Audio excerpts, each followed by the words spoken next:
បាទជំរាបសួរពុកម៉ែបងប្អូននៅក្នុង YouTube បាទថ្ងៃនេះបងប្អូនណាបងប្អូនមានតម្រូវឆ្នោតដើម្បីចែកជូនពុកម៉ែបងប្អូនយកទៅលេងបន្តទៀត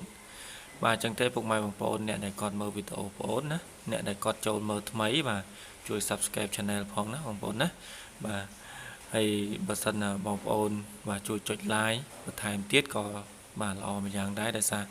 ការចុច Like នេះគឺដើម្បីជាការលើកទឹកចិត្តឲ្យបងប្អូនដើម្បីធ្វើតម្រុយឆ្នោតចែកជូនពុកម៉ែបងប្អូនយកទៅលេងប្រចាំថ្ងៃបន្តទៀតបាទអញ្ចឹងទេពុកម៉ែបងប្អូនសម្រាប់តម្រុយដែលបងប្អូនឲ្យកាលពីម្សិលមិញបាទវារៀងស្ទើរបន្តិចណាពុកម៉ែបងប្អូនណាបាទអញ្ចឹងវាអត់សូវល្អទេកាលពីម្សិលមិញបាទអញ្ចឹងបើសិនតែមានការខុសឆ្គងកន្លែងណាក៏សូមអធិស្ឋាន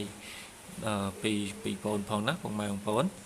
បាទអញ្ចឹងទេពុកម៉ែបងប្អូនសម្រាប់តម្រុយដែលបងប្អូនឲ្យកាលពីម្សិលមិញយើងបានចូលតែខ្ទង់60ទេណាពុកម៉ែបងប្អូនបាទសម្រាប់ម៉ោង 6:30 នាទីសម្រាប់ប៉ោះ A គឺបងប្អូនឲ្យ63បាទអញ្ចឹងវាចេញ64ណាបងប្អូនណាបាទអញ្ចឹងទេសូមអធិស្ឋានបាទខុសមួយលេខណាពុកម៉ែបងប្អូនបាទអញ្ចឹងយើងបានចូលតែខ្ទង់ទេបាទចូលខ្ទង់60បាទកាលពីម្សិលមិញបាទចឹងទេពុកម៉ែបងប្អូនសិលមិញគឺវាអត់សូវល្អទេណាតម្រុយបងប្អូនបាទតម្រុយបងប្អូន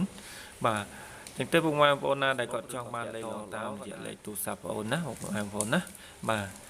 ចឹងទេសម្រាប់តម្រុយថ្ងៃទី28គឺបងប្អូនបានធ្វើរៀបចំឲ្យពុកម៉ែបងប្អូនរាល់ហើយបាទចឹងកុំឲ្យបាទបងប្អូនរងចាំបាទយើងចូលទៅមើលតម្រុយបងប្អូនសម្រាប់ថ្ងៃទី28បាទគឺជាថ្ងៃបាទថ្ងៃគិតថាថ្ងៃនេះហេងណាបងប្អូនបាទគឺតម្រុយដែលបងប្អូនទម្លាក់ឲ្យគឺបាទគិតថាល្អសម្រាប់ថ្ងៃនេះបាទអញ្ចឹងទេបងប្អូនជួយតាមដានវីដេអូបងប្អូនពីដើមរហូតដល់ចប់ផងណាបងប្អូន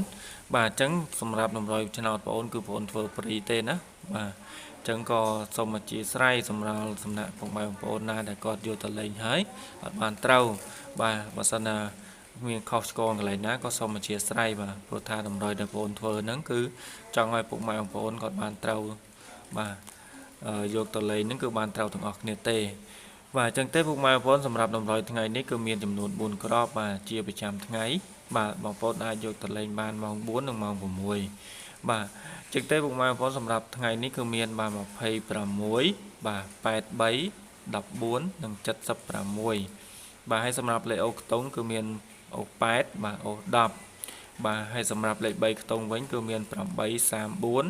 268បាទអញ្ចឹងគឺមានប៉ុណ្ណឹងណាពុកម៉ែបងប្អូនណាបាទអញ្ចឹងបងប្អូនអាចយកទៅលេងបានសម្រាប់ថ្ងៃនេះបាទជូនពរពុកម៉ែបងប្អូនហេងសម្រាប់ថ្ងៃនេះបន្តទៀតបាទអញ្ចឹងទេអរគុណច្រើនសម្រាប់ការតាមដានវីដេអូបងប្អូនបាទយើងជួបគ្នានៅថ្ងៃស្អែកបន្តទៀត